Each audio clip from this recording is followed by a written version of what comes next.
uonekane sasa itakuwaje? Bwana, nipo hapa na Bwana Lugete Musa Lugete, mwana historia, mwana majumui kindakindaki, lakini huyu bwana ni mchambuzi wa masuala ya diplomasia. Mimi sipendi kuita diplomasia, napenda kuita ni geopolitics, yani siasa za kijiografia.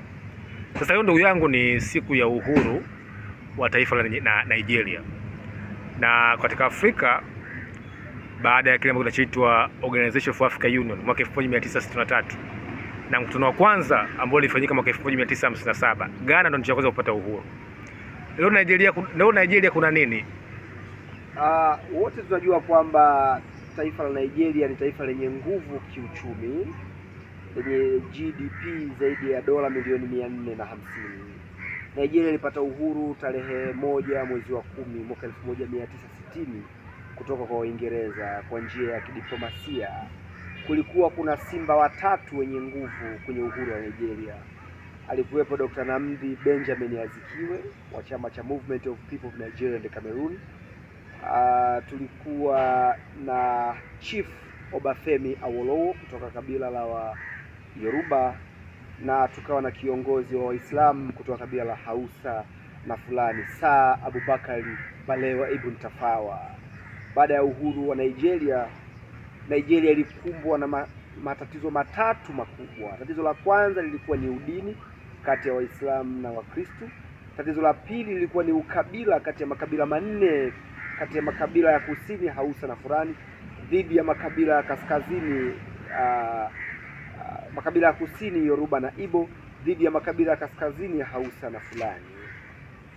Tatizo lingine lilikuwa ni ukanda watu wa kusini ambao ni miji kati ya na Lagos na Abuja ilikuwa imeendelea zaidi kuliko miji ya kaskazini ambayo inapakana Mali, Zaria, Zamfara, Adamawa, Katsina, Maiduguri, Gombe, Bauchi State na miji mingine ambayo ipo katika jangwa la Sahara.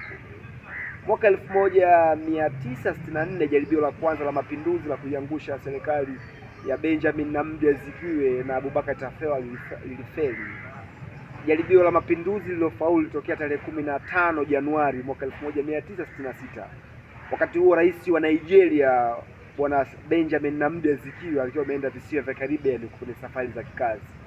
Wanajeshi wenye asili ya kusini wakiongozwa na Meja Jenerali Ironsi Agu Johnson walipindua nchi na kumuua aliyekuwa waziri mkuu wa Nigeria Sir Abubakar Balewa Tafawa akiwa anatoka kusali sala ya asubuhi, inaitwa 15 January 1966.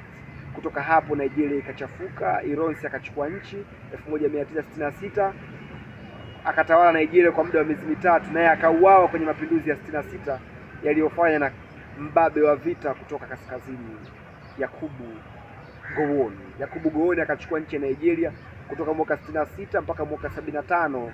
66 mpaka 70 tukashuhudia vita ya Biafra, ambapo jimbo la Biafra lilikuwa linataka kujitenga kutokana na utajiri wa mafuta wakiongozwa na Meja Jenerali Emeka Ojukwu, ikashindwa.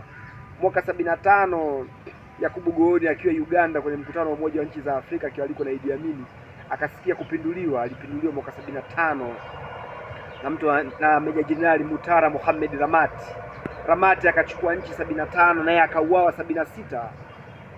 Hali ikawa mbaya nchini Nigeria, wakaweka uongozi wa kijeshi wa mpito mwaka 76 mpaka mwaka 79. Kiongozi mkubwa wa kijeshi nchini Nigeria akachukua nchi kwa njia ya mpito ambayo ni Olusegun Obasanjo akachukua nchi mpaka 79 kwa ajili ya kuandaa nchi kwenda katika mfumo wa kidemokrasia. Baadaye mwaka 79 ndo akaja Sheikh Usman Aliyu Shagal akachukua nchi ya Nigeria baada ya kushinda uchaguzi kwa kusaidiwa na jasusi mbobevu Umar Diko. Mpaka mwaka 83 ukatokea uchaguzi wa Nigeria ambao ulikuwa ni mgumu kati ya Sheikh Aliyu Shagal ambaye alikuwa akigombea na Chief Obafemi Awolowo. Sheikh Shagal akashinda uchaguzi kwa njia ya udanganyifu. Mwaka 83 jeshi likawa limepindua nchi likiongozwa na Jenerali Muhammadu Buhari akachukua nchi kuanzia 83 mpaka 85, naye akagombana na wanajeshi wenzake akapinduliwa 85 na Babangida akachukua nchi kuanzia mwaka 85 mpaka mwaka 1993. Ilipofika mwaka 93 Babangida aka step down akajiuzuru, akaja kiongozi wa mpito wa Meja Jenerali Shokokene akaongoza nchi akaipeleka Nigeria kwenye uchaguzi wa mwaka 93 Baada ya uchaguzi wa mwaka 93, Chief Moshood Abiola alikuwa anagombea, akashinda uchaguzi kwa kura nyingi sana, ndio alikuwa tajiri mkubwa Nigeria. Abiola hakutangazwa, akazunguka Umoja wa Mataifa, akaenda sehemu zingine mpaka akaandaa mashindano ya Abiola Cup mwaka 93 ambao Simba alienda fainali kucheza. Hali ikawa mbaya, baadaye jeshi likaingilia kati likafuta uchaguzi, ndio Sani Abacha akawa amechukua nchi kutoka mwaka 93 mpaka 98. 98 Sani Abacha akawa ameuawa kupitia makahaba wa Kihindi waliokuja kama wanawake zake wakawa wamekufa.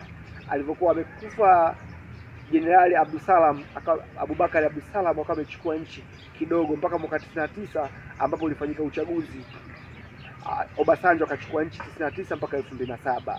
Kutoka 2007 Nigeria ikawa imeongozwa na marehemu Musa Omar Yar'Adua kutoka 2007 mpaka mwaka 2010. Baadaye alipofariki mwaka 2010 akamwachia makamu wake Rais Goodluck Johnson. Johnson akaongoza nchi 2015 Johnson akawa ameshindwa, Goodluck Johnson akawa ameshindwa kwenye uchaguzi na Muhammad Buhari. Buhari akaongoza nchi ya Nigeria 2015 mpaka mwaka 2023 alipomaliza muda wake, ambaye kwa sasa ni marehemu, ndio akawa amekuja huyu tulionaye rais wa Nigeria, Bola Ahmed Tinubu.